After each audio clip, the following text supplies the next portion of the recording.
La crise fait suite à un bras de fer entre les autorités fédérales et les centrales syndicales sur la suppression des subventions au carburant.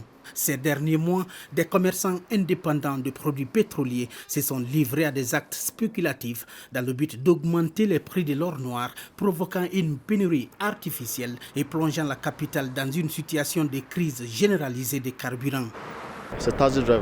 Je suis un taximètre et je dois sortir pour aller travailler. Mais imaginez-vous lorsque vous sortez et que vous ne pouvez pas travailler. Je ne travaille pas pour le gouvernement, je travaille pour moi-même. Donc ces longues files d'attente m'affectent. Je suis là depuis 1h30. Je ne sais pas pourquoi ces longues files d'attente. Je pense que la raison pour tout cela est que les gens n'ont pas confiance au gouvernement. Le gouvernement dit qu'il n'y a pas de crise de carburant. Mais pourquoi toutes ces longues files d'attente?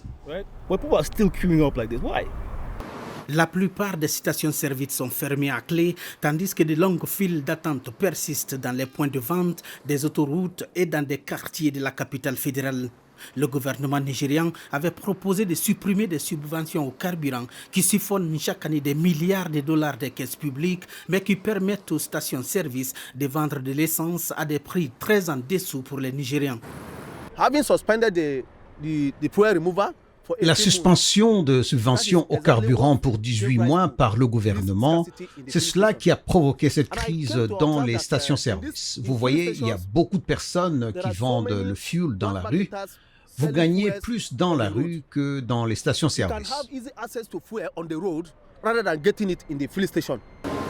Les autorités fédérales ont renoncé une nouvelle fois à la suppression des subventions des carburants un an avant l'élection présidentielle de 2023.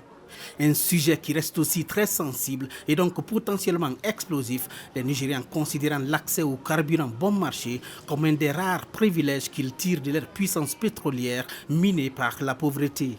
L'Agence nationale du pétrole, la NNPC, affirme qu'elle avait suffisamment d'essence en stock et elle a exhorté les consommateurs à ne pas se livrer à des achats de panique. Gilbert Tamba pour VOA Afrique, Abuja.